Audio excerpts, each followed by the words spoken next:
Well, good afternoon, everybody, and welcome to Raise Your Vision 2012. This session is again in the Philanthropy and Marketplace Leaders track, as it has been all day, but this time we're addressing grant writing leadership. I think we're going to find out that it's much more than just pen on paper. Our co-presenters in this session are the tag team of Michael Williams and Mike Stickler, both of whom I will introduce to you in a moment for this track, who weren't with us in the morning. Grant proposals, whether sent unsolicited or in response to a formal request for proposal, the RFP, are the most formal way of performing the ask to a potential funder. Sadly, however, even though the board members and CEO understand far less formal donor asks in face-to-face meetings, broadly cast direct mail appeals, or even asks over the telephone, they often completely misunderstand the grant proposal process. If you want to pursue grants, participation in this session will be important for your entire leadership team. Your leadership will learn the global view of the grant process along with some common misconceptions. Collectively, you will be challenged to begin the process of recruiting funders for your organization. This session will help you take the unwarranted and unnecessary pressure off the grant writing professional and create a team effort for your grant approach. Our host again today is Mike Stickler, President and CEO of the Vision Group Limited. Good afternoon, Mike. How are you in a lovely sunny day here in Reno, Nevada? Well, I'm a little sad. I'm sad because it's taken us 10 months of prepping for this, and we're only 2 sessions away from its conclusion for 2012. And yet I am happy and excited for the data and the information that's been shared, and I know how the followers of the Vision Group are going to be able to take advantage of this in the months and even years to come. So it's pretty exciting. And of course, with us today, that familiar voice that we're all been hearing for the last 4 days is Art Ritter.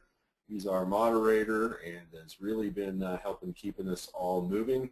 I have gotten chats, and I'll encourage you guys again to chat in and say thank you, Art, for your time and investment in your ministry lives. Please make sure you say thank you to him, considering we just have a couple more sessions to go. Of course, reminding you that the way to do this is to chat in your questions. You can do that over the internet, either by a written chat, or you can raise your hand and we'll call on you and bring you forward. So we're pretty excited about where we're going to go today. Michael and I have some things we want to share with you about grant writing leadership. And I'll just turn it right back over to Art so he can tell us about Michael. Thanks, Mike. Let's begin today again with a word of prayer. Father, as we consider the calling that you've given us, bring us to a response that honors you and glorifies you in everything we do. Amen. Our first presenter this afternoon is Michael Williams. Michael Williams is a pastoral team member at the Reno Sparks Gospel Mission. A graduate of San Diego State University and Seabury Western Theological Seminary, Michael served for several years in parish ministry and nonprofit administration, also startups, and in their development. He joined the Vision Group in 2007 and has trained nonprofit ministries and community-based organizations throughout the United States. Currently, Michael is a pastoral team member of the Reno Sparks Gospel Mission, a nonprofit ministry to the poor and homeless and alcoholic and drug-addicted men and women of the area. Michael's co-presenter is Mike Stickler. Of course, you've already met Mike, our host today, but let me fill you in on some of his background. Mike's life experiences serve as the foundation for his passion to help those who need the love and relationship of Jesus Christ.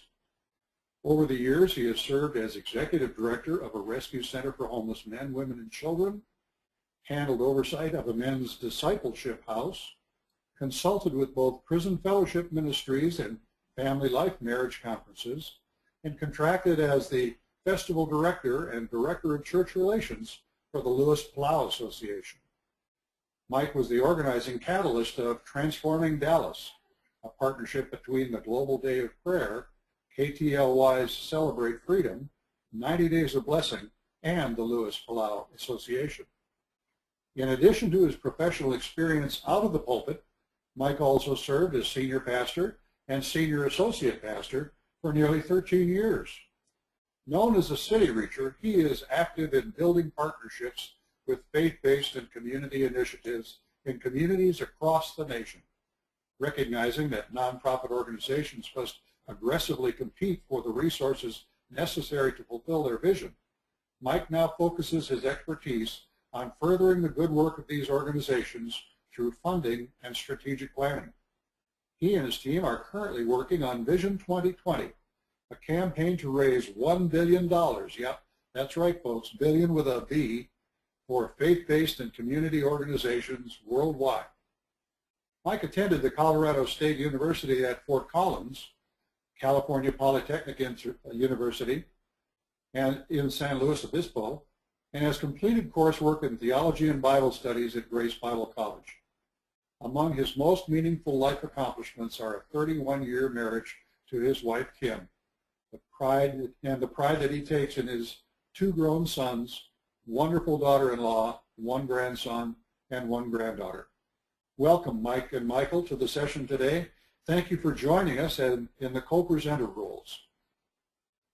We're really glad to be here, Art, and I want to make a correction. Well, maybe it's not a correction yet, but next Monday, it'll be 32 years married to Kim. Wow, and, congratulations. my best friend. I often say that Kim's my starter wife.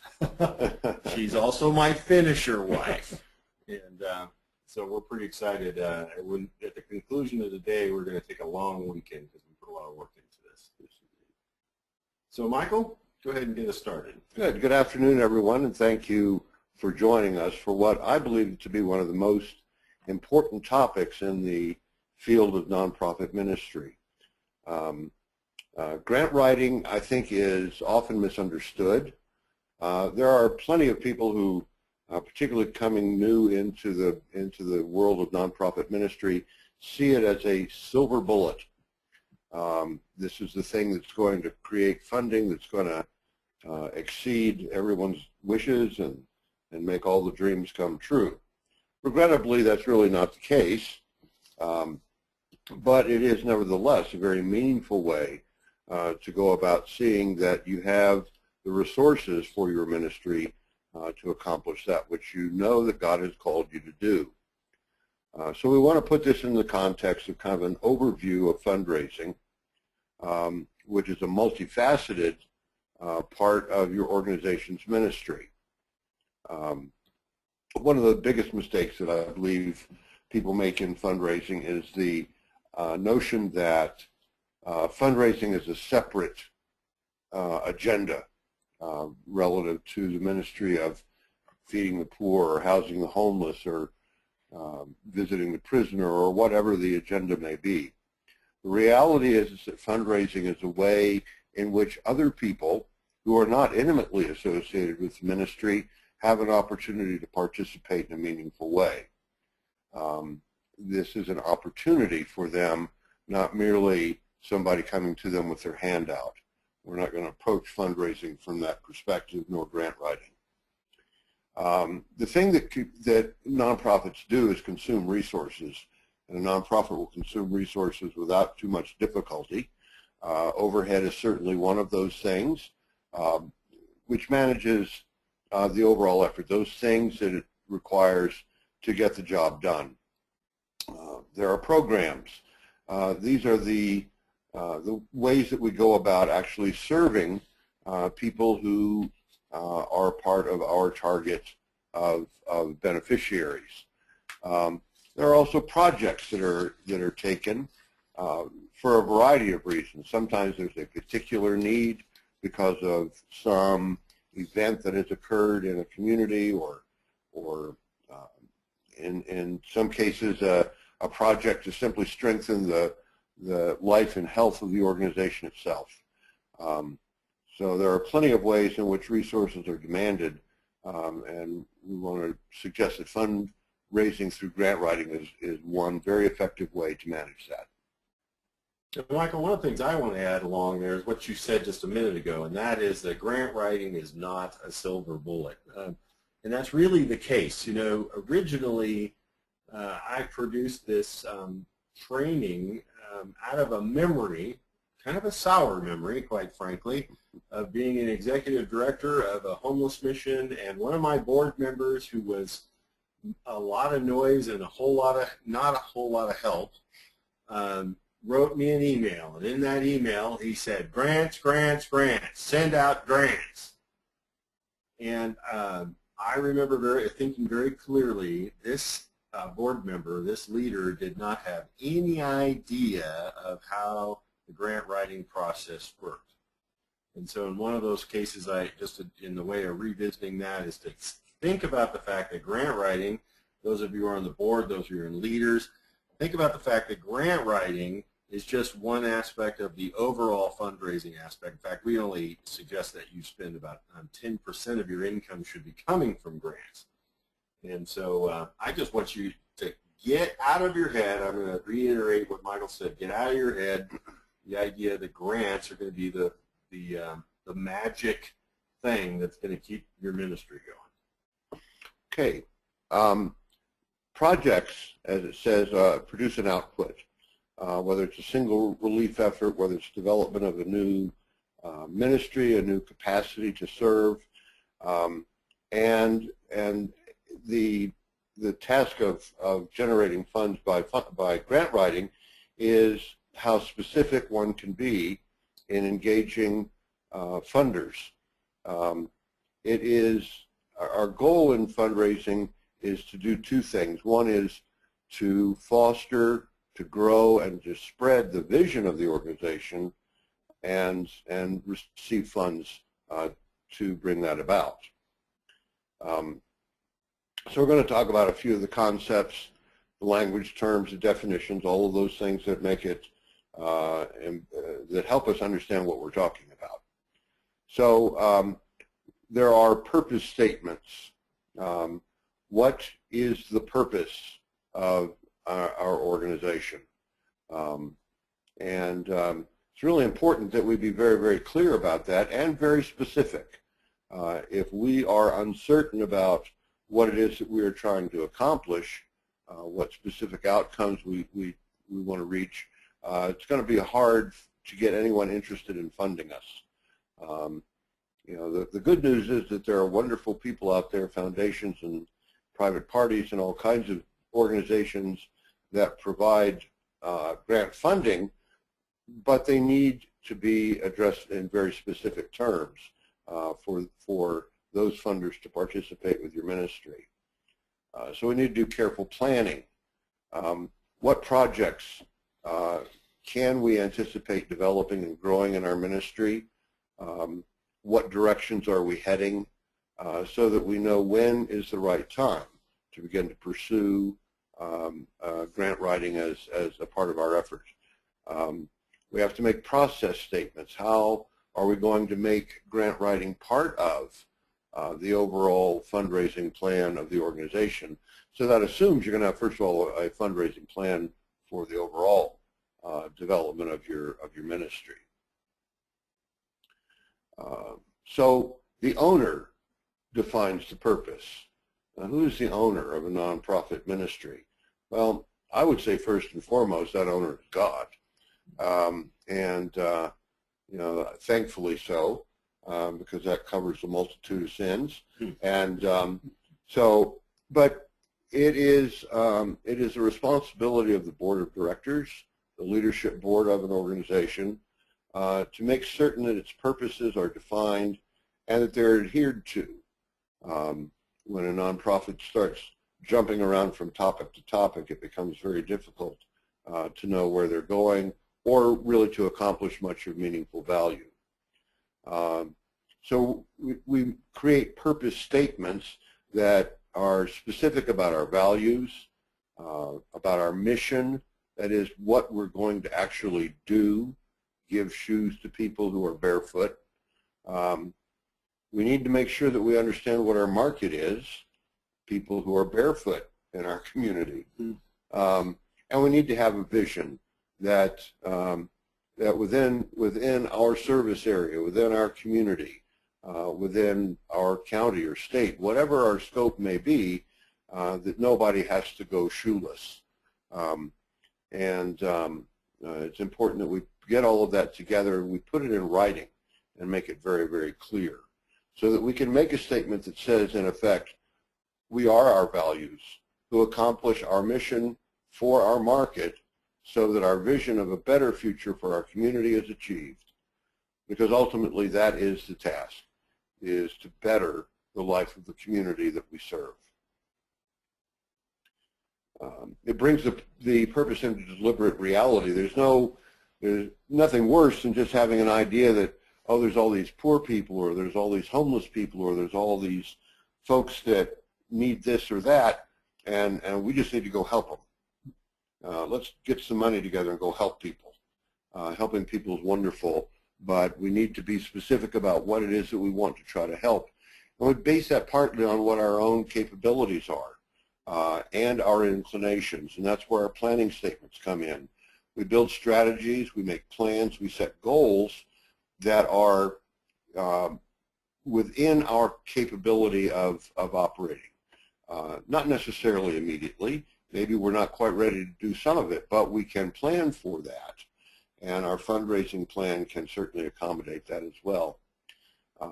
We need to identify and define the work of our organization, and where the money goes is certainly defining.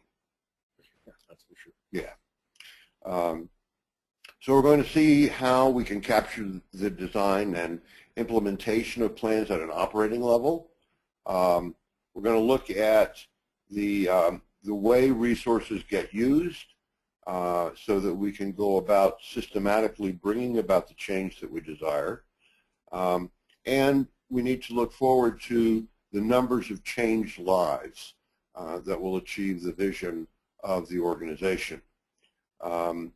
This is big stuff because it is, it's that picture that motivates us, that motivates others to join us, and motivates the kind of response that we hope to generate by writing a proposal.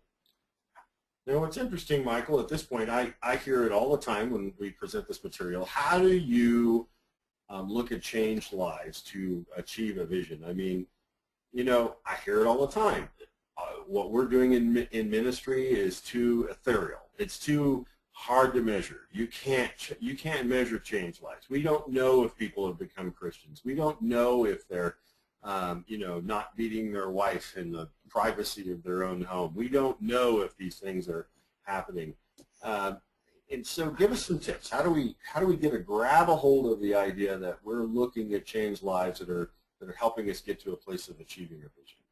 Well, part of it is just in the planning process itself.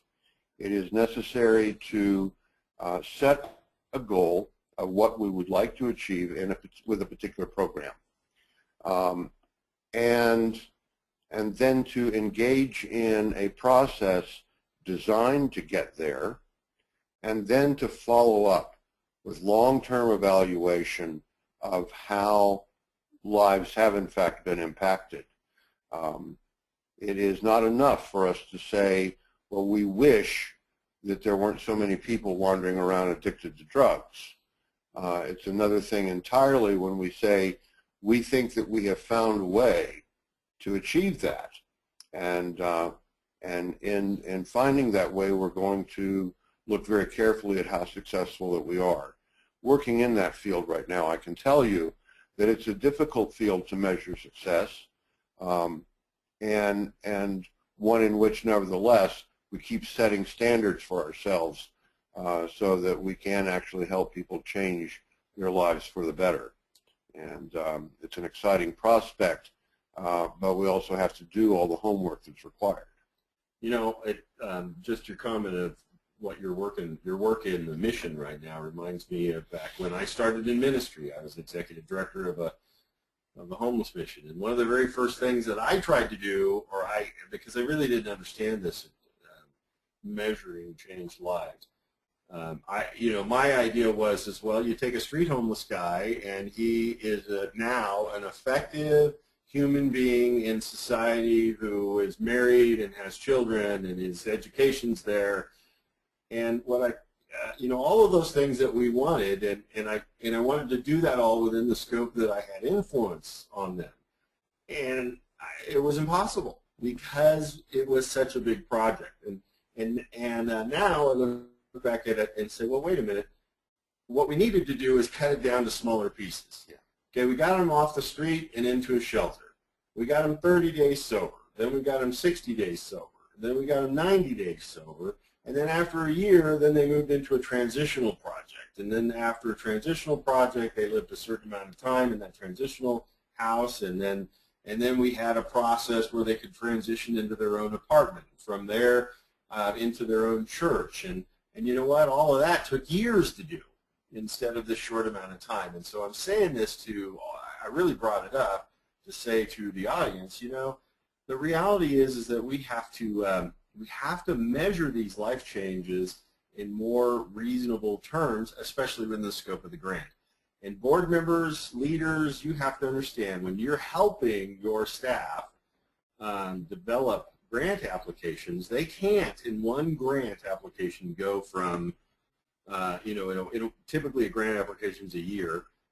You can't get that much change done. You have to measure what's really going to be happening in that 1 year time. Yeah, that's very true. One of the things that some of the words that we use in grant writing and in fundraising generally, one word is outcome. And it's important for us to know what outcome we wish to achieve. Another word is output. And while they are similar in that they both result from the work that we do, the output is the program that we offer, the structure, the steps that we take to reach out to whatever community of need we're reaching out to. Whereas the outcome is, as Mike described it, the long-term effect of a life changed through several projects and through several different outputs. So it's important to know what we're doing and by looking at outputs in terms of are we doing what we said we were going to do, and outcomes, are we getting the result that we want, and modifying those on both sides in order to determine if we're really on the right track. And is it directed at our vision? Yes. Our destination. And there's absolutely no, there's no substitute for that. Right. Yeah. So we have your organization, that's your people. That can be your church, that can be your community organization, that can be a consortium of churches, it can be any number of configurations, but these are the people that care enough to stand out and do something. Allies are other organizations and people that applaud you. Sometimes that's just a good place to start. And we all need that kind of encouragement. So it's important when we're getting ready to try to do something good, whether it's an individual project or the birthing of a new organization, is that we need to get the story out about what it is that we're trying to do, right, so that we get other people applauding on the sidelines. And then later we can involve them more deeply. The community is all of the people in our area, and one of the things that we know is that certain issues like hunger and homelessness and chemical dependency and child abuse and so on and so forth not only affect the people that are intimately involved, they affect the entire community. And so part of what we need to look at is what is it we're trying to do to improve life for the whole of the community in which we are serving. So we then have to look at the question of markets. One market is that of the people that we serve. People who work in your nonprofit organization, your staff people, are going to tend to be focused right there. They're going to be focused on those folks that come in the door, or those people that present with need, those people whose lives are broken and they're suffering. And so your staff people are going to be very, very focused there. It is incumbent, however, that in the organization you also have those people who are going to relate to the community who supports your ministry.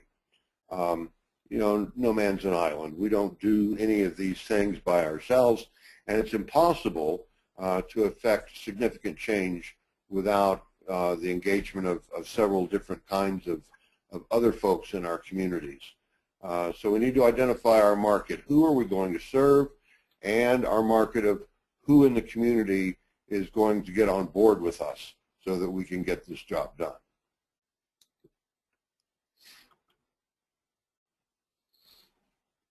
A mission is what your organization does. It's really important, I think, that these terms be clear, and often they are not. The mission is the nuts and bolts of the organization. The church that I attend gives out sack lunches 3 days a week. And that's a very clearly defined mission. They don't have the facilities to do certain other things, but they do have the capacity, both from the volunteers and the physical capacity of the church facilities, to provide sack lunches to people that need them. And so that is the mission, the doing part. The outcome is to make certain that people are able to get a hold of a good meal so that they're able to do the things that can help them improve their lives. Folks that are in difficulty and are having a hard time getting enough to eat, it's difficult to go out and look for a job all day when you're hungry. So our outcomes are things that change people's lives, even if it's just to say you don't have to go through your day without some appropriate nourishment. The vision's the biggest change in the life of the community that we can make. And there's no point in scrimping on this. It's important to be big. It's important to be bold. When you go into a ministry of working with the poor and the needy, ultimately our goal is to eradicate it. Whatever those problems are, we want to replace those problems with solutions that allow people to live meaningful and whole lives. So we need to clarify what our vision is. And each organization is going to do that in terms of its own values. That's where those come back in.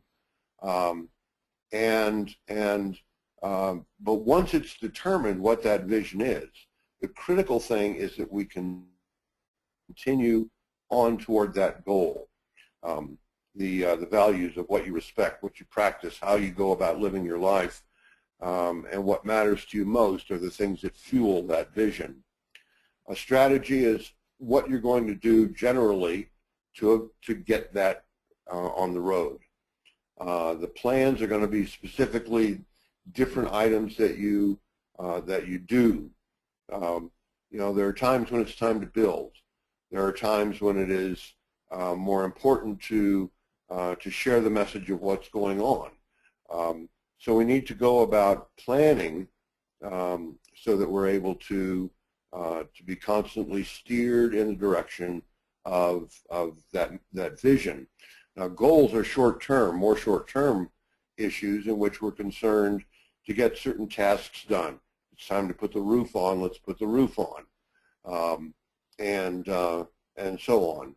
There's not much point in giving out winter coats in July. Not if you want them used. Yeah. The process is our overall organizational structure by which we take action and make decisions. That's where we go into structures such as a board of directors, such as planning committees, and different kinds of auxiliary organizations or volunteer recruitment or whatever. These are the steps that we take and the decisions that we make in order to facilitate the work of the ministry. And finally, the process stewardship is that we take what is given to us through whatever means, our own effort, donations, contributions, fees, grants, you name it. We take those and we spend them well and wisely in order to get the job done. Even to the point of changing the way we do things. Absolutely. If we're not open to changing the way we do things, we're going to be in serious problems from time to time. It's always a learning proposition in order to get the job done. Transformation is really our goal. That is to say, things are the way they are. We don't want them to stay that way. They ought not stay that way. And so we want to do something that will make it occur differently. And so it is really important to keep that idea in mind. We're not merely trying to go out and put Band-Aids on wounds. We're really trying to heal wounds and prevent their recurrence. Don't underestimate the power of vision. It is absolutely critical. We all know the story of Nathan Hale. He, among many, were the people that allowed this country to come into being and our particular form of government to the extent that he was willing to give his life. Now, we may or may not be asking people to give their lives for our ministries, but we need to be presenting to them a hope, a dream, and a vision that will inspire that kind of loyalty and that kind of unwavering willingness to shoulder the tasks. Yeah, it's interesting. In ministry, we're not often asking people, at least in North America, we're not asking people to die, physically give up their existence, but we certainly are asking them to give up and surrender their lives to the purpose and calling in Jesus. And sometimes we lose that. Sometimes we pussyfoot around with that. But really, that is the absolute demand that Christ has from us. He gave his life for us. Now he wants us to give our lives for him. And so I think this is just a great slide for people to understand. And those of us that are in leadership, those that are in boards, we need to understand that's exactly what you have been called to do as you serve a ministry of Jesus. Yes. So who are the people that your organization serves? If your community is like any community that I'm aware of, the needs are many and legion. They're all around. Not any one organization, no one organization is going to be in a position to really serve all of those needs. So who are the people that you're going to serve? What part of their needs are you going to address? And how does your organization address those needs? What is your mission? What is your process? What steps are you going to take toward accomplishing that goal? So how you get there is you define an area in which you are going to serve. In a city the size of Reno or the size of Chicago or Memphis or wherever, there are needs in all different parts of the community. What part are you going to take responsibility for? Perhaps your church is in a neighborhood which is changing. That's a good thing to be able to define then, that you're going to try to serve some kind of need within that particular community. The clearer you are about that, the more able you are to focus both your work and your requests for support and funding from others. What change in the lives of people does your organization serves do you hope to make as a result of what it does for them? It's really important in looking at this question that we be humble enough to say that we don't always know what those answers are. When we look at a need in our community, it is important that we find out through research, through study, through sometimes experimentation, what really does help and what doesn't. Sometimes we get all carried away with an idea of something that we're sure will work, and then we get into it and find out that it doesn't. And the last state of that man is worse than the first, as it were. How long does your organization expect these changes to persist in their lives? And what mechanisms do you put in place to keep those changes intact? You know, I know that at the Reno Sparks Gospel Mission in our work, our plan is to continue to work until we're no longer needed. I don't know how long that's going to be. I suspect it'll be a little beyond my time, But the point is that we have had to make, and we do make, a commitment to see this thing through. And that's no small thing. So if your organization would be able to make the lasting changes that it seeks in the lives of as many of the people whom you could possibly serve, how would your community's life be changed? Now, if you can't come up with an answer to that, don't start going around and asking people for money, because you're not ready, okay? It is vital that you have an idea of what it is that your community is going to look like if everything you do succeeds. Is everything you're going to do necessarily going to succeed? No, maybe not. Okay? Along the way, you'll make changes. Along the way, you'll grow. But if you know what it is you want to accomplish, then you know how to plan, and you know how to seek the support of others in your community. That's what Malcolm Gladwell's book, The Tipping Point, really pointed out, is that you don't have to make them all change. You just have to make enough change so that change makes itself happen. So as you follow along with us here, make a note. We are our values, whatever those are of your organization, what you believe in, what motivates you. To accomplish our mission, what are you going to do? It's okay if that's a little vague at this point, but it needs to get focused. For whom? Both for those people that are going to be direct beneficiaries and for the community from which you're going to draw support, so that our vision of a better future in our community is achieved by those things that we do. That is an absolutely critical exercise, and until it is done, you are not in a position to go out and ask other people for their support. So leaders, one of the things I want you to realize is that don't be resistant to organizational development change, and don't hold back your staff or those that are trying to get this leadership accomplished, because if these pieces aren't there, you're not ready to write grants. And if these pieces haven't been thought through and worked through, you're not ready to submit proposals.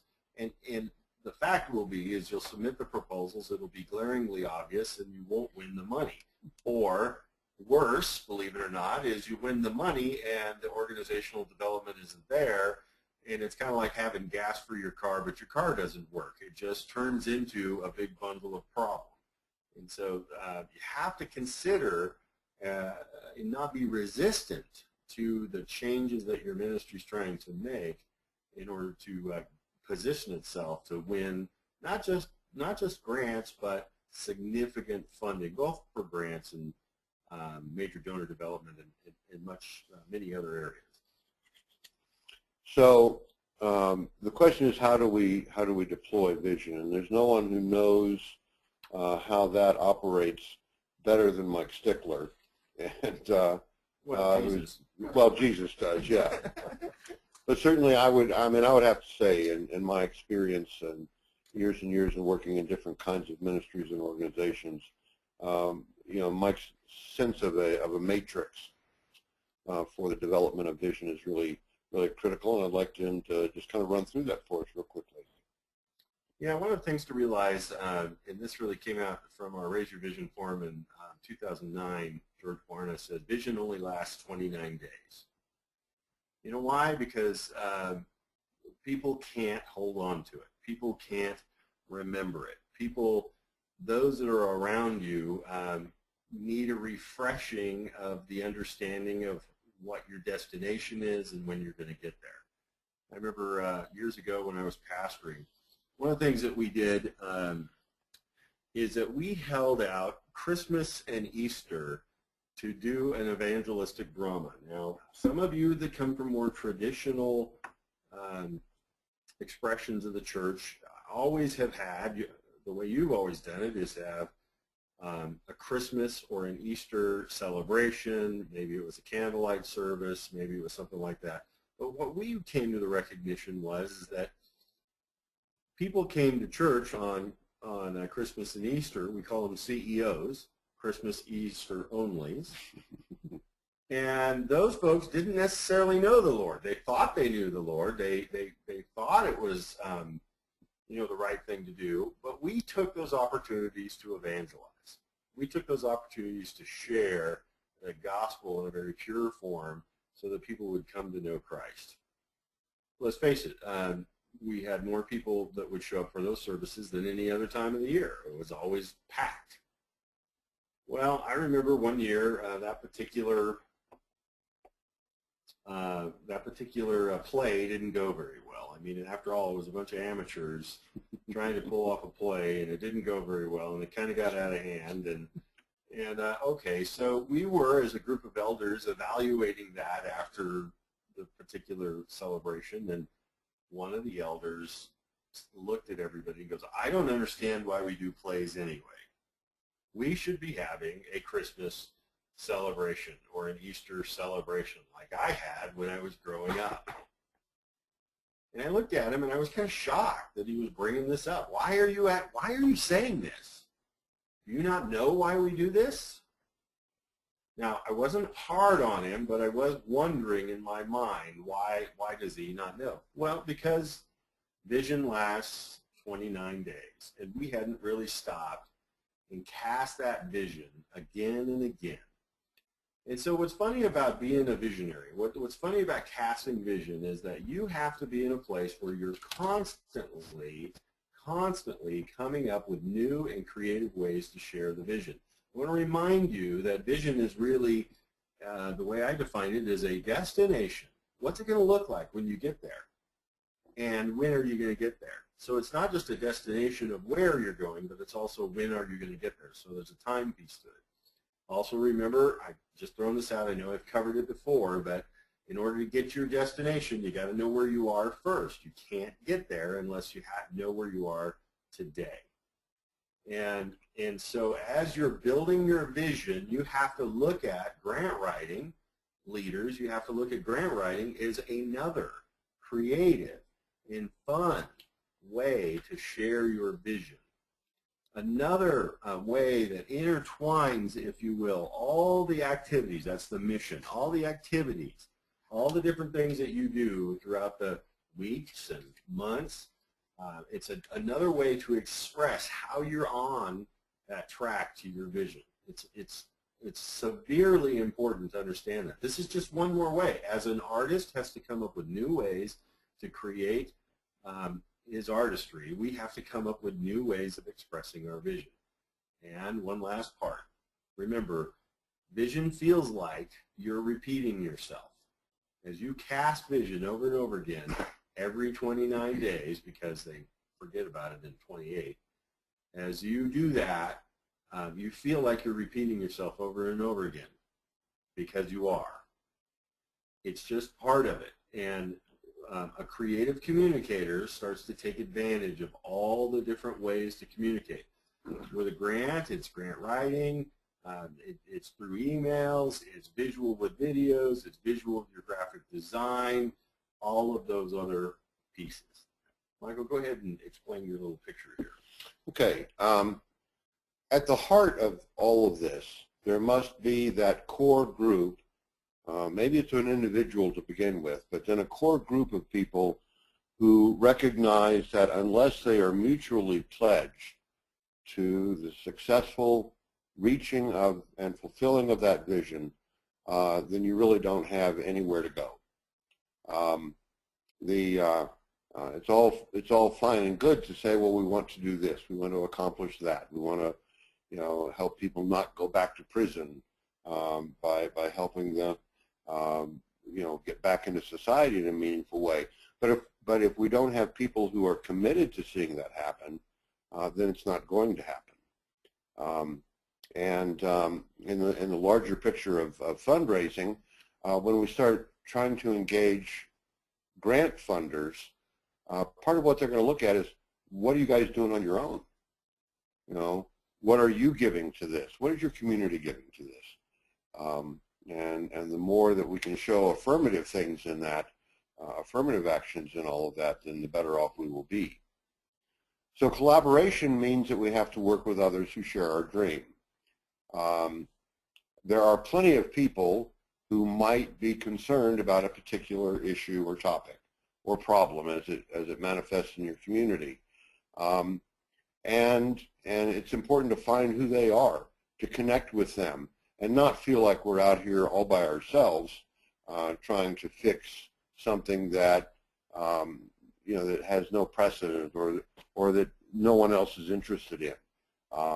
So it's important that we connect ourselves well in our communities because funders are looking for it. They have to know that you can play well with others. They have to know that you are not merely out there to do your own thing regardless of anybody else. I will never forget the church that I drove by that had a sign in front that said, "Not affiliated with any other church in Christendom." as though that were a selling point. And but it's easy for us to get that way. We get a sense, I get a sense that God has called for something, and I can become very, very tunnel vision oriented in that regard. I'm going to do it this way. So who can get a grant and for what purposes? What kind of grantors exist? When can you apply for them and how often? Why should you bother with all the red tape, time, energy required, and where do grantors exist and where do they fund? Those are the questions that you as a leadership board will bring to the table. And I want to just give you a quick synopsis of this. Grant writing is not a big direct mail campaign, okay? Grant writing is not to take an opportunity to just send out all these proposals, these really groovy, well-written proposals that you have, and then just blast them out to everybody you think that possibly has some money that might, after no prayer whatsoever, send it back to you, okay? It just isn't going to happen. So let me explain to you how this works. Who can get a grant for what purposes? Well, in my experience, nearly every kind of activity that is out there can find grant funding. It takes some work. You got to research it. You got to look for it. But the key here is to find a partner who will come alongside of you with the funding to support what you have to do or what you're trying to get accomplished. That's the key, is to look for a partner, not a direct mail campaign. When you're doing research for funding, it's not, you don't want to go out and just send it to everybody. It's kind of like if you're looking for a date, the last thing you do is just flop open the phone book and stick your finger in it and call the first number your finger lands on. Because if that person returns your phone call and actually agrees to go out with you, you might actually be in trouble. Okay? So you got to think about that. What kind of grantors exist? Now I'd like you to write this down because I kind of classify it. The type of grantors exist. Well, there are private foundations, and I'm going to go back to those in just a minute. There is public trust money that's typically associated with our taxes, so usually through government grants and that kind of thing. There are corporate grants. Okay, so corporations provide a certain amount of money. And by the way, for Christian ministries, I think corporate grants are some of the most untouched or unutilized that are out there. Now, let's go back to private foundations. There are two types of private foundations, and this is the part I want you to write down because it becomes memorable. There are dead guy foundations, and there are live guy foundations.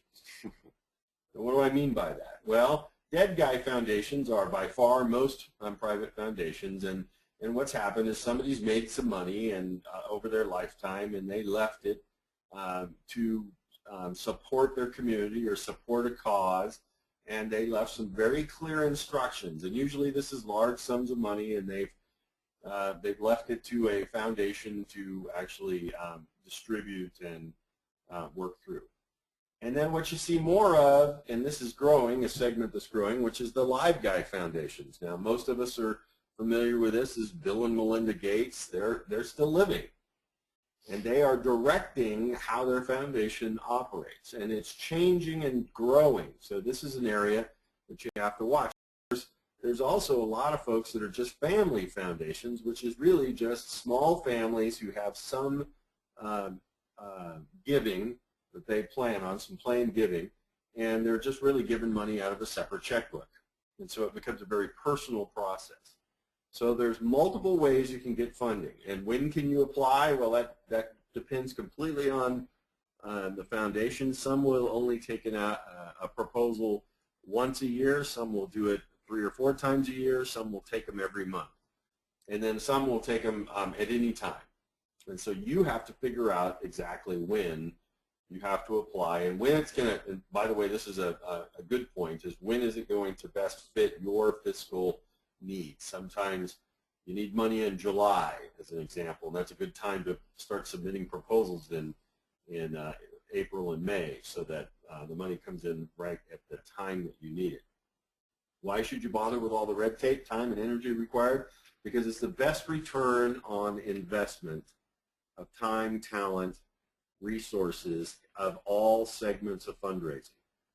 In other words, once you become good at writing a grant, it becomes simpler and simpler to do, and you get better and better returns.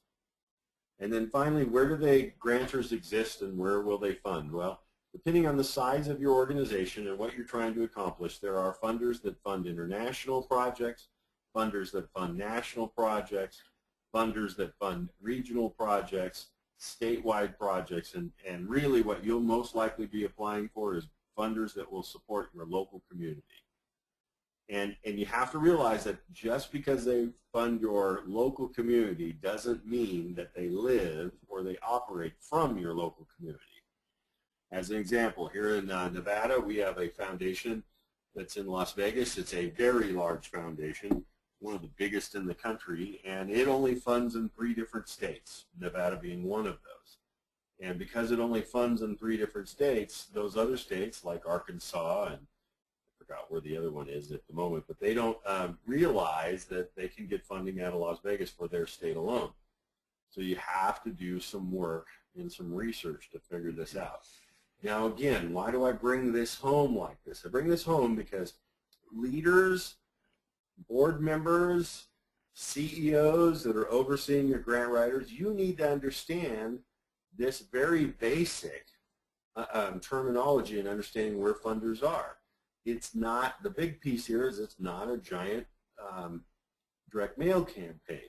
It's really about developing relationships with your proposals and through your contacts in order for them to fund you. Yeah, that's a really important point, and you know, we need to recognize that there are people out there who want to participate in meaningful ministry. They want to participate, and the way they do that is by writing checks. Our job as grant writers and grant writing leaders is to make sure that they have that opportunity in a way that encourages their wholehearted support. Among the misconceptions there are of faith-based organizations is that they exist merely for the promotion of a particular theological or religious point of view. That their primary and only goal is to get new members, and from those new members get more money so that they can get new members and more money. Yeah, something like that. And the point is that, you know, as faith-based people, and I'll speak very personally here, I find that the gospel compels me to try to find ways to bring the light of God's kingdom to people that are not able to experience that. And the issue is that in order to accomplish all of that, we need to build ourselves well. We need to build ourselves with diligence. Jesus said, you know, be sure you count the cost. Know what you need to do in order to accomplish that which you envision. Now, should you be a 501c3 or a DBA? The 501c3 is an independent, freestanding organization, has its own board of directors, has its own constitution, articles of incorporation, everything that makes an organization an organization. Another approach is to have an organization, a ministerial organization that is engaged in a particular ministry under the umbrella of another, and that may be the local church. It may be a consortium of local churches, but the point is that you'll need to determine by study of the problem that you're trying to address and the people that want to be involved, whether you need to have a freestanding organization or one that's under the guidance of another existing organization. And a key to the whole thing is relationship building, and that's what I was trying to get at moments ago when I said that the people who do grant funding want to give money. They want to. It's there. They want it to be used for good. In order to get access to that, we need to build relationships with them that allow them to understand that we are on the same page. Sometimes a relationship that actually allows them to discover new need and to grow in their own vision of what they hope to accomplish. You know, I think one of the things that's great about that statement, Michael, is that if you realize that this foundation wants to give money and it is about relationship building, you don't have to sneak up on them with it. Oh, exactly. I watch nonprofits do this all the time. It's like they're trying to catch a cat in the backyard or something. They're sneaking up on this foundation and trying to beat around the bush of the fact that they actually want to come and propose to them to get some money from them. Foundations are in the business of giving away money. You don't have to sneak up with them on it, okay? And they also understand it's competition. So unlike some of the other areas of ministry, if the group down the street's getting money from them, you can apply to them as well. You don't have to pretend like they're in that business. It's just like going to the gas station. It's not your personal gas station. Other people can go to that gas station. And in the same sense, if somebody's going to that foundation that's a mission or a like agency, you can go to them as well and submit to them as well. Just a further analogy, I remember when I was in junior high school and I went to a dance. You can remember that? I can remember that. Okay. And I went to a dance. You can dance? I didn't say that. I said I went to a dance. And I remember kind of sneaking up on this girl in order to get her to dance with me. Now you'd go to jail for that. Yeah. But, you know, the fact of the matter was she was there to be at the dance. I was there to be at the dance. And I didn't need to sneak up. And once I learned that, it made my social life just a whole lot easier. And that really is analogous to this whole process. You know, as long as we all understand what we're here for, then we can get the job done. When we start doing grant work, it's really important that we get all of our organizational documents in order. You know, we have things like articles of incorporation, we have bylaws, we have rules, we have all of those documents that support what we do, and it's important to have them readily available. If you cannot produce those to a potential funder without a great deal of difficulty, you're in serious trouble. So we're going to talk a little bit about what the actual proposal writing activity is about. And the fact of the matter is, grant writing is not a complicated business. And you know, there are those who what they want to do is they want to go out and they want to find a grant writer who has a very high percentage of success, and somehow expect that person to manufacture money. Yeah, that's very well put. And that's really not how it works. If you have all your ducks in a row, then you're in a very strong position to achieve your financial goals, particularly in grant writing. Mike referred to it a little bit earlier, research. If you don't know who the foundations are, what they do, and what they care about, that's right, then you're going to have a really hard time getting their money. And people do this all the time. Nonprofit organizations do this all the time. And we run into it a lot where a funding organization just gets weary of people coming to them asking for money that they're not going to be inclined to give. Right. You know? So we need to recognize that learning about these folks, learning to participate with them because they have a vision too is really an important part of the process. So what we do is, and it really is this simple, there are 4 phases to this process of writing a grant. The first is define yourself, who you are as an organization, what your vision is, all of that stuff that we were talking about before, what your methodology is, and what need are you addressing. It's also important that you be concrete about that.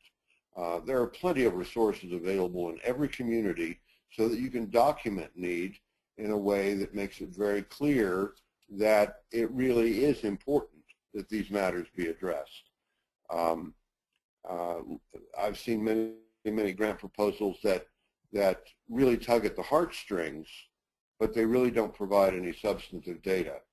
And a savvy organization, and most of them are, is not going to be too swayed merely by your emotional writing, but they're going to be looking at the real nature of the problem and to see if you've got something that can be offered. So there's a lot of research. We research the need. We research the target audience. We research the community as a whole.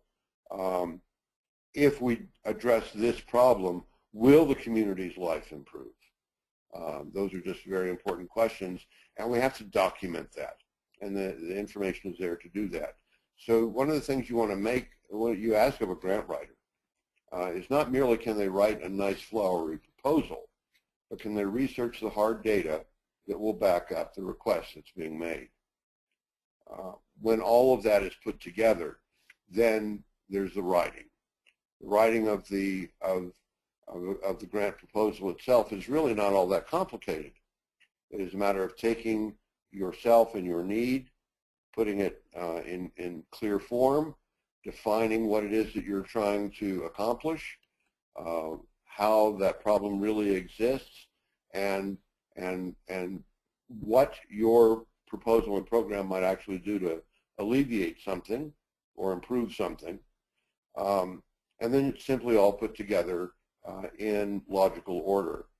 And then at the once it has submitted or been submitted, then it's a matter of following up, staying in touch with the funder, developing a relationship. These are not people we're merely going to steal some money from and run away and never be seen again. So we're going to send them follow-up information and pictures and whatever kind of information that can assure them that their money is being put to good use. We need to document what we do, that what we said we were going to do, we actually did. Nothing more disconcerting to a funder than to give someone money and have them do something else than what they said they wanted to do. We have to have means of reporting and record keeping that enable us to stand by our work. And we also need to engage the community as a whole. Press releases is kind of a generic approach to that, making certain that people in the community, A, know the need, B, know that we're trying to do something about it, and C, are encouraged to participate with us. One of the things about follow-up and thanking a funder is we need to get outside of this mentality that I'm just going to send them a little thank you note or that kind of thing. Yes, that's part of it. That's bare minimum, really bare minimum. But you know, if somebody gives you $25,000 or $50,000 or $100,000 or $200,000 or $500,000, you need to come up with a lot more creative ways and outside of the box ways to say thank you in a meaningful way. Because I'm here to tell you that people that give away $500,000 are few and far between. And the last thing you want to do is irritate them or not thank them. The number one thing that will kill future relationship with them is not a sincere, well thought through, creative thank you. Now, I don't mean you have to go spend a ton of money. I don't mean that, you know, because they give you $500,000, you go buy them a yacht or a new car. What I do mean, though, is to come up with some ways to genuinely thank them. And I'm going to give you a short story about one. I have a friend, not a client, but a friend in Los Angeles who works for a health-oriented nonprofit, and she was given a $250,000 grant by a family. And she got to know, doing her due diligence, got to know the woman that ran this organization, the granddaughter of the original funder, and found out that this granddaughter loved a particular clothing designer, was just a fan of a particular clothing designer. And so she approached this clothing designer and said, hey, I have this person who gave this significant donation to our organization, and I would like to buy her an outfit. How much do outfits cost? Keep in mind, I'm a nonprofit, so I got to have it cheap. And the clothing designer said, no, you know what I'm going to do is I'm going to give you an outfit. But more than that, this is what we're going to do. I'm going to send our limo over and pick up your person. I'm going to bring them to my studio. I'm going to set them down. I'm going to have my models come out and show her different outfits while she sips on wine. And when she picks out an outfit, then I'm going to have my tailor stand her up, measure her out, and give her an outfit that's particularly designed for her, all for free. Now, I got to tell you, just think this through for a minute. This designer is very smart. People who run around and give away $250,000 are few and far between. So having that person wearing her outfit is a real good thing. Secondly, she got a big donation receipt for it. That was good, great, super. Thirdly, and this is the most important part, that donor was thrilled out of their mind. That donor couldn't believe that this was happening to her. And that donor became a fan that funded $250,000 plus a year, year after year. Hello? That's what I'm talking about, of thinking outside of the box, you guys. And it doesn't have to be that complicated. But that's one expensive dress.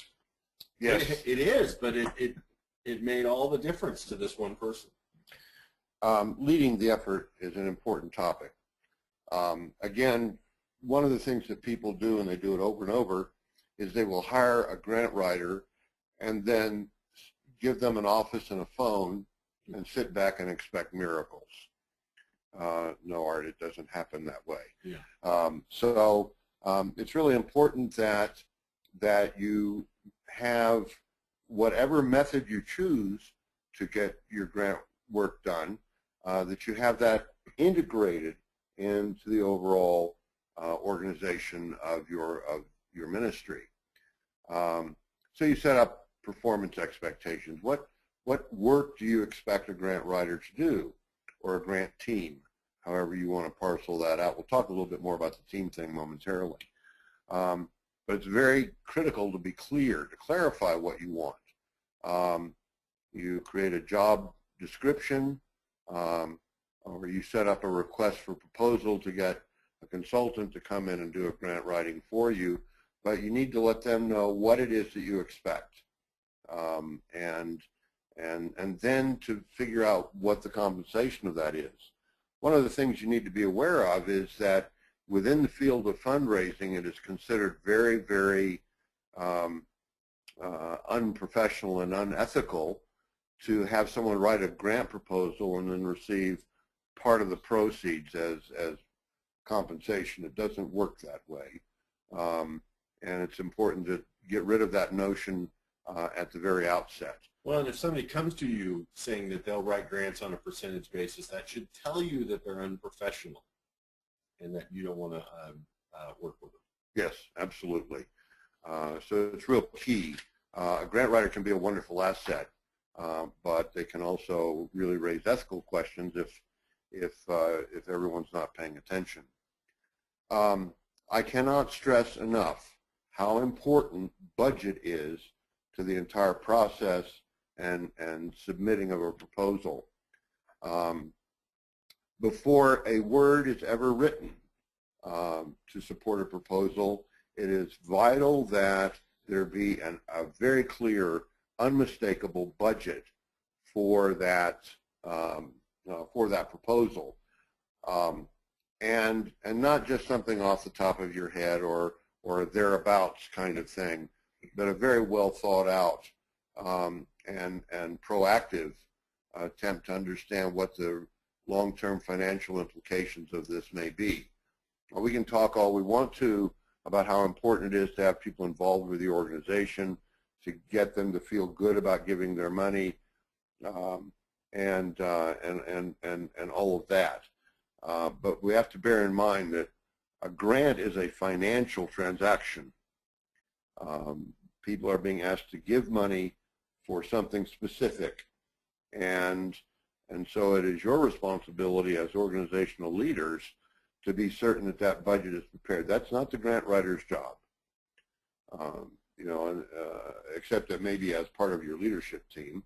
Okay, but more critically, it is the responsibility of the organization to set out a clear budget for the writer or writers to attempt to fund.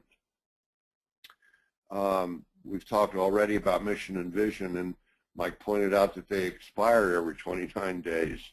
I think it's vital, and we so rarely see it. If you have a monthly board meeting, one part of that board meeting should be recitation of the vision and mission of that organization, so that the very leaders of that effort don't forget what they're there for. That's the 29 days and a monthly board meeting just kind of go together very, very nicely for that point. And then it's possible to be funded to achieve the vision of the organization. Not just dream about it, but actually bring it to pass. So I do suggest, and we suggest strongly, to use a team approach. That means you don't necessarily want to go out and just hire a grant writer.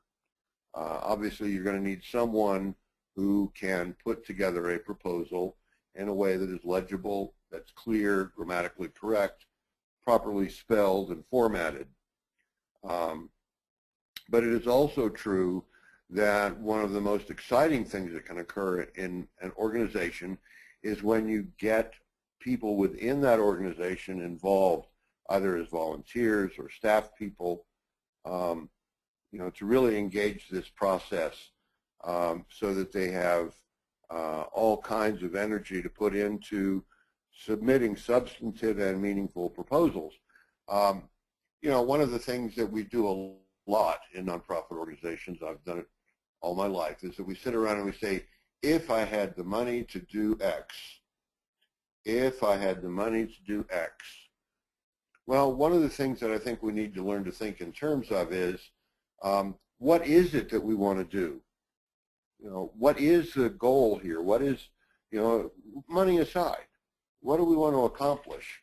And once we get our teeth into that, then it's very easy to keep a team focused and energized to begin to raise money specifically for that purpose. There are very competent grant writers out there that you can hire, pay them a fee, and they will write your grant. But I think for a really dynamic organization, it's really, really positive when you develop your own team. So you establish funding priorities. One part of your organization wants to fund some kind of an effort to get clothing to meet the needs of people in your community. Another part of your organization wants to provide child care so that parents can get training or go find jobs or whatever. What are the priorities? You have to determine that. That's based upon your vision, your mission, your sense of what order things need to be done in, and it's vital that you do that. That's not to say that we're going to pick and choose, we're going to do this, we're not going to do that. Sometimes it's just a matter of in what order do we do these things, and then we work together as a team to produce the result. Responsibilities are delegated. Some people are better at doing graphic work and some better at doing text. Some people are great researchers, but they don't know how to express themselves. Make sure that people are engaged in responsibilities that are matched with their capacity and ability. And set up timelines. One of the things Mike mentioned is that there are with every granting organization, they put some sort of schedule as to when they expect to receive proposals, and many of them are once a year. So when you do your research, if you need money by June, make sure that you're not going to approach a nonprofit or a foundation or a funder of any kind that needed to have the proposal in by January, and it's already March. So pay very careful attention to that. It's insulting to a funder to have people say, well, gee, I know that your schedule is this, but I'm gonna do it this way. So be very careful about those kind of details. In any kind of team approach, it's important that you have someone designated as a grant manager. That doesn't have to be a full-time job or a full-time responsibility, but someone needs to have the overall scope in mind, kind of a project management, if you will, because there are these different aspects to putting a proposal together, from when it needs to be done, when it needs to be submitted, how it needs to be submitted, and all of that. Funders can sometimes be very picky about what the grant looks like when the proposal hits their desk. So this person who's going to manage the effort, and it may be the executive director, it may be any number of other people within an organization, understand the full process, have an idea of where it begins, where it concludes, and what all processes need to be completed in order to make this successful. Motivate and inspire others.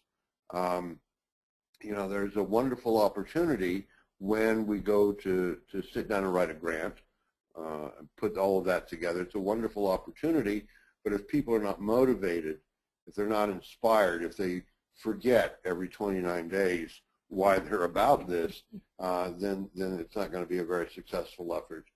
And the grant process manager must also keep their head in the midst of chaos. I have seen opportunity, you know, people putting grant proposals together and trying to count how many proposals they need to submit, and making sure that everything's all laid out on a table and people are putting everything together and who's checking what, and it can be chaotic, but it needn't be if cooler heads can prevail. And understand leaders, understand executive directors, understand board members. In the final analysis, no matter who your staff is that puts these things together, it is your name, your signature, your organization, its reputation, and its success that is on the line. So pay very careful attention. So I want to just get back for a minute here just to give you a quick overview of where you find the money. This is not to be in depth, but it really is to help you understand where you find resources, where you find the funders that are out there. First thing you want to do is do a basic internet search, and you might start out with youth in Reno, Nevada, youth foundations in Reno, Nevada, youth foundations in Nevada, youth foundations in the West. You want to just start creating through a basic internet search a list of different funders, and that's all you're going to do. All you're going to do is either handwrite a list or you're going to print those pages of what you found. You can do this in a couple of hours, but you want to just research, and try to, in essence, develop a list of potential funders out there. Also, you want to look for the money that other people don't see. And one of the ways to do that, and this is a kind of an inside piece, but start paying attention to plaques and programs and fundraising events, other funders who have funded like kind of organizations. Notice a van going down the road that might have, this van was donated by, or notice a truck, or you know what, go to your local hospital. This is a treasure trove. Go to your local hospital and you'll find a wall typically of one name after another of plaques of potential funders. Now, why is this important? Because these people are typically off the grid. These organizations are typically off the grid, and you don't necessarily find them. A good example of that is just by doing the research in this fashion, I actually found one time that AT&T was funding in our area, though nobody knew it. And the way I found out is another organization had a picture of one of those big giant checks that they had gotten from AT&T on a grant. And why you want to go after these folks is because no one else is, and there's less competition for the money. Also, regional and state foundation associations in bigger states, especially in Southern California, Texas, Florida, especially, you'll find associations. And then also, the big one, once you've basically created all of this list, you want to take all of these names and what you've done and dig deeper, drill deeper through the Foundation Directory Guide. Now, the Foundation Directory back in the day used to be a big giant book that cost a couple of $1,000s. Now you can subscribe to the Foundation Directory online for as little as like $50 for 1 month and get most of your research done. And so don't register, don't sign up with them until you have done these other things that I've got listed here on the list, and then drill in and start to look at them. And as you start to drill in and look at these foundations, you can see their 990s, you can see where they funded before, you can see what their interests are, you can see their regional scope, what areas they want to fund in. And then when you pull them out, it really kind of becomes subjective, is what I do is I score them between 1 and 5. 5 being an excellent, excellent partner. 3 being an average, 1 being not likely it's going to happen.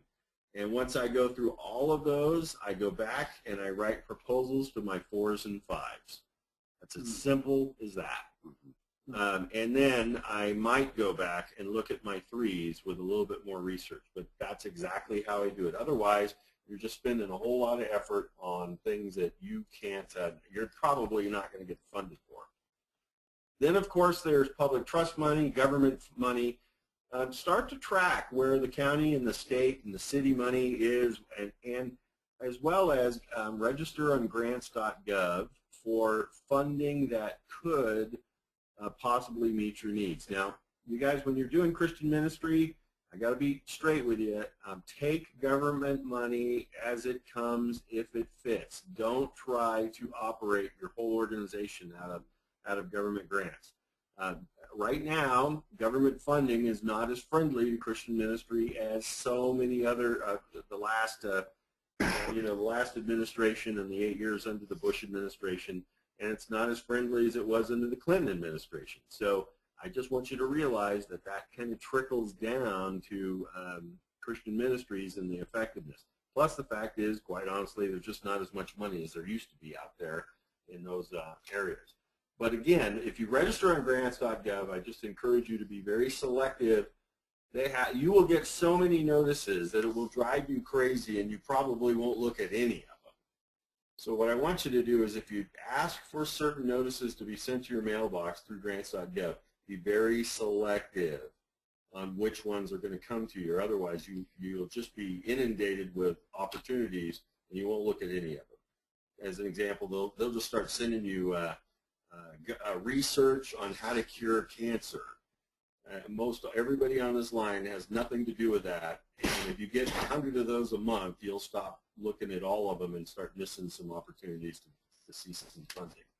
When you're qualifying a foundation, look at their 990, look at their past giving history, research. Here's something really important. Research other organizations they've funded, especially if they're similar to yours.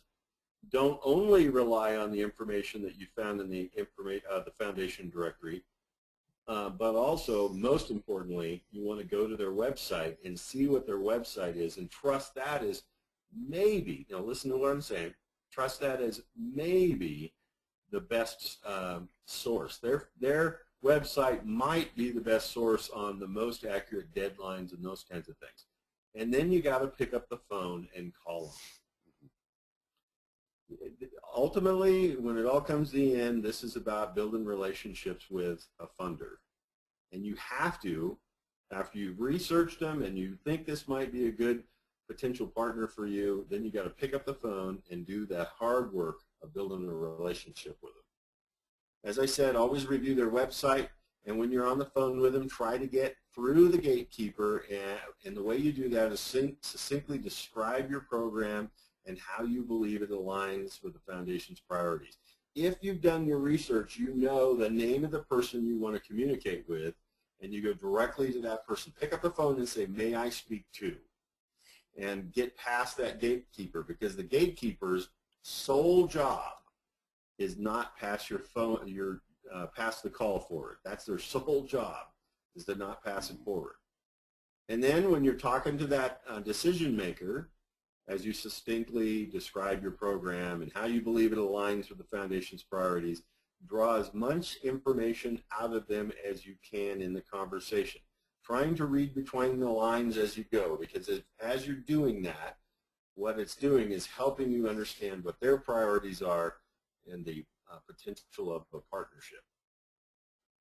One of the things you want to ask them when you got them on the phone is ask them just simply, what are their current priorities?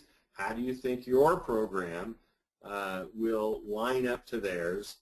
And can you offer any suggestions to make your proposal better? I mean, ultimately, the best thing you can get out of a phone call like this is to get them to review your proposal before you officially submit your proposal, okay?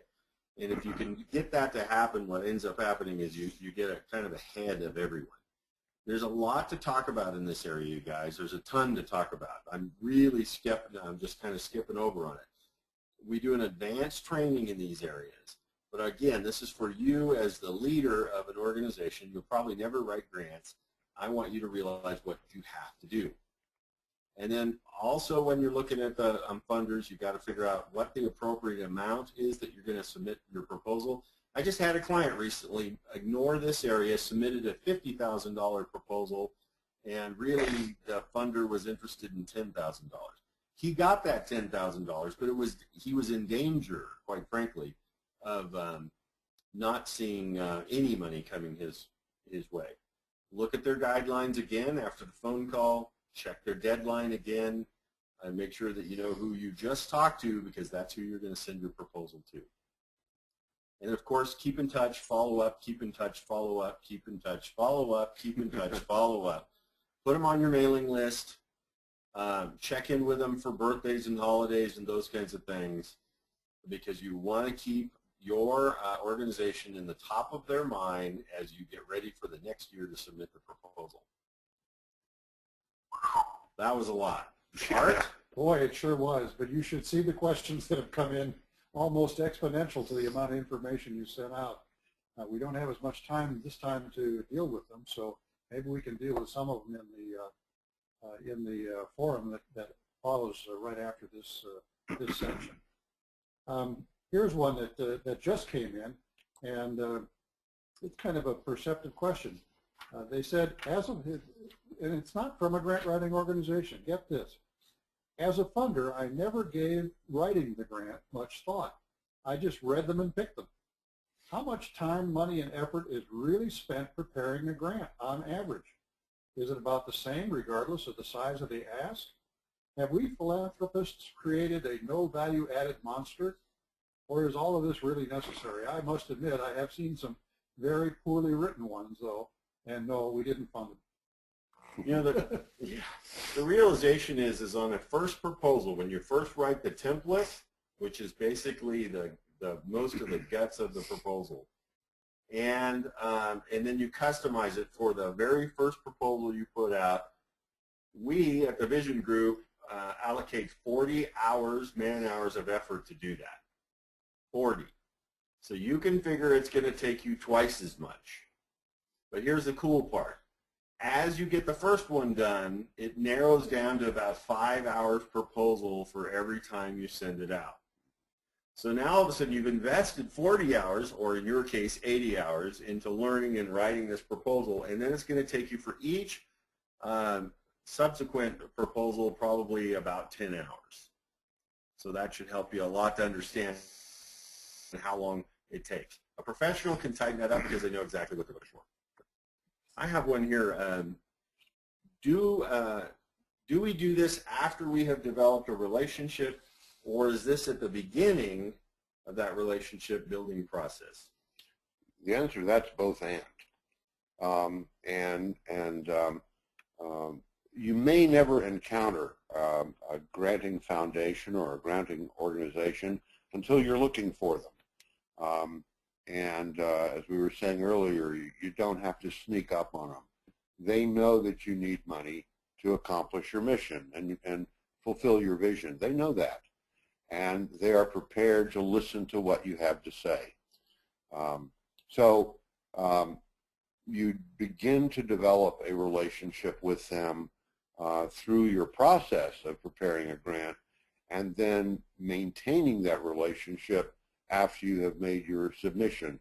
Whether it is funded or not, you maintain that relationship because you can build on that relationship in the future. You know, I want to add to that. I worked for a Habitat chapter years ago, and they got money from Intel. And nobody went back and followed up with them. Nobody continued the relationship. Nobody wrote him a thank you. Nobody kept him on the mailing list. Nothing. And guess what? The person at Intel had, there was a new person.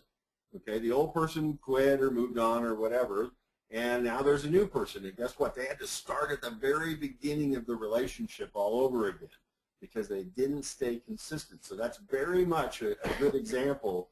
If you don't stay consistent in your relationship maintenance with a funder, whether you got the grant or not, you'll get a new person very likely, and you have to start all over. It's as if you just met them for the first time. Yeah. And not just to beat this over and over again, but it is so critical. Grant writing is about a relationship. It is not merely about presenting someone a wish list and hoping to get a check. Here's one from someone who apparently is finding relief in what you said, so I'm glad you sent out these slides so that they're in their hands. The writer says, thanks for knitting all these terms together in a concise relationship. I've never seen them connected this way before. Now all the emphasis the speakers apparently this whole week have been putting on them makes sense. So I guess now we see, and thanks a lot, guys. That's really good. Well, you're welcome. Pleasure. Here's a more technical one. Should I express what we hope to achieve with the grant in terms of outcomes or outputs? It's important to do both. One of the things that you need to be able to be accountable for is that you, in fact, did what you said you were going to do. It's impossible to evaluate the effectiveness of your work if you don't have a standard by which to measure it. But you also, the whole outcome is very important as well. The main thing, and this is critical and is often overlooked, when I'm submitting a grant proposal, one of the things that I'm going to do is I'm going to come to an agreement with the funder that we're going to measure certain kinds of outcomes so that we know what it is that we're looking for from one another. If I'm vague about that, if I'm uncertain about that, then it becomes very difficult for us to look back and say, was this a worthwhile effort? So you'd want the measurement process to be prominent in the grant application itself. It is vital, yes. Yeah, I've got a question here. Michael, where are the 990s displayed? Well, they can be found in a number of ways. A lot of organizations have their own websites, and they will often simply have their 990 accessible through there. They may ask you to send them an email request or something, but they are public documents.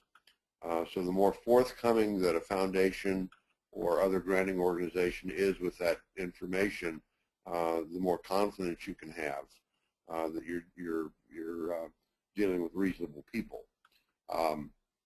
In addition to that, when you are researching through the foundation directory in its online form, one of the items that you can access easily under each grant funder is their 990. They post it along with other data about their organization. Yeah, and remember who it was who is requiring the 990, the good old IRS. If you get to the IRS website, which is irs.gov, you're about 3 or 4 clicks away from anybody's Form 990. Exactly. Got another one here. Okay, so you're saying after I do the research for the first time and I pick up the phone, can I ask for an appointment where I can go, or where I can then find out what the needs are, as you taught in an earlier proposal? That's exactly what we're saying. You need to do the research in depth, though. Okay, it's almost like applying for a job. You know, it's mind-boggling to me, people who come in my door and look for a job, and yet they don't have any idea what we do, what our values are, what skill sets we need. They don't know what my interests are, and then they wonder why they don't get the job. Okay.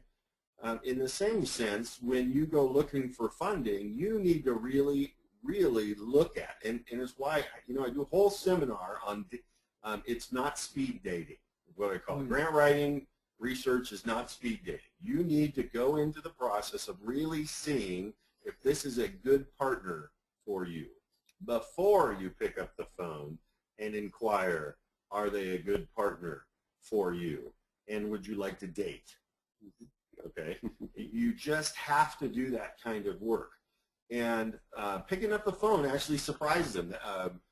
One of the things they'll be thrilled with, because people all day long, quite frankly, call them all day and say, hook me up with some money, send me some money, I want money. And they're not good fits for that foundation. So they will be actually thrilled that you did the research. They will actually be excited to talk to you if you're a potentially good funder, because that's, a good partner, because that's what they want. Yeah, I find that it's very, very important to, again, try to understand their vision. We have ours. It's very easy to become short-sighted, and it's all about us and our good intention. But what is their vision? Why are they giving away money? What is it they hope to accomplish? And how does what we are proposing dovetail with that? Yeah, good point. Art? Yeah, here's a question that this is maybe splitting the hair a little too finely, but it certainly disturbed this questioner. We have several programs aimed at different needs in our community. Is it possible for an organization to have several missions in one organization? For example, one to deliver food to one set of people, provide clothing to another set of people, and share housing with yet another set of people, even though those sets may overlap? Is this an articulation issue or what? Yeah, can we have multiple missions? Of course we can. There are very few problems that we hope to address that are single track, have a single track response that will solve the problem. There are multiple needs, and when you begin to address one, you begin to discover others. And it's real important to that in your researching, in your planning, and in your evaluation of what you do, that you're able to recognize that those dynamics are at work. So yeah, multiple missions. I mean, just think in terms of your average community church. You have a choir, and their job is to prepare music. You have a youth group, and their job is to foster faith among the junior high and high school crowd. You have a Sunday school that's designed to provide fundamentals of the faith to younger kids, et cetera, et cetera, et cetera. Separate missions, but all going for the same eventual end vision. You know, to kind of add just a little extra piece to that, it's common in an overall program or project that you're going to have separate missions that you're going to actually write proposals for. So as an example, in an overall program, you might write one grant for one foundation for a vehicle, and another grant to another foundation for computer equipment, and another grant to another foundation for operational expenses, and another grant to another organization for bricks and mortar. And you can sometimes break that down so tight and I love to tell the story, but back when I was doing homeless, I actually wrote a grant for meat. For meat? Meat, M-E-A-T, meat. Why? Because in the homeless world, you get all of these starches donated to you, but getting protein is very difficult. You just don't get people donating chicken and beef and that kind of stuff. And so I wrote a proposal to a local foundation, and they gave us $5,000 to buy meat. Wow. And then I took that $5,000 and I went to the local meat warehouse guy, and I got him to match it. Whoa. So I got $10,000 in meat, and I prepaid it. So I took all $5,000, gave it to him, and then I could draw down on my account to as much as $10,000. So you can break stuff down as specifically as you want to. I'll tell you, the meat packer made a very good strategic decision, because he probably marks his stuff up at least once. So he got his costs covered and got a real nice tax deduction, and you got a lot of meat. And he didn't have a collection problem because I prepaid it in advance. There you go. You probably didn't have a delivery problem either if you went and got it. Yeah. Well, folks, we're coming pretty close to the end here. The reason we have to stop this time is because we have the forum that starts in just 15 minutes. So let's wrap it up. Please don't forget the end of day forum. Immediately follows at 3 p.m. Pacific time, and it's going to take you the time to log off and then log back onto that and take care of all the little technical gremlins that pop up along that way, so that we can start right on 3 o'clock. A few seconds after we close this session, you're going to get an email. The email will have a survey in it. Please spend the minute or two it takes to fill it out and send it in. We read every one of those, and we use every bit of feedback to improve our next sessions. The planning cycle for the next Raise Your Vision conference is already ongoing, so they are very important inputs to that planning cycle. Thanks again, Michael and Mike. You guys do a great tag team. Thank you. Show. That was wonderful. And more so, thanks to the audience. Thankfully that you sent in chat questions. Boy, they were right on. We've seen you once again engaged as you've been engaged for the last 3 days. It's been wonderful. And of course, with the presenters having some access to those chat questions, they actually got to cover stuff as we went. And our team in the background dealt with some of those as well, answering them. But if we didn't get to your question, don't hesitate either to ask it again in the forum, or we might bring it up in the forum. And if we can't do that, we'll try to get an email to you in a week or so to take care of it. Wow, what a day. I think the Lord has really blessed us. We started today with prayer. I'd like to close today with prayer. Michael, would you bring us out with prayer, please? It would be my pleasure. Heavenly Father, we thank you for the hearts that you give us to serve, for the will to do your will in our communities, and for all of the different kinds of people with different resources who are willing to bring them to bear for the sake of your kingdom.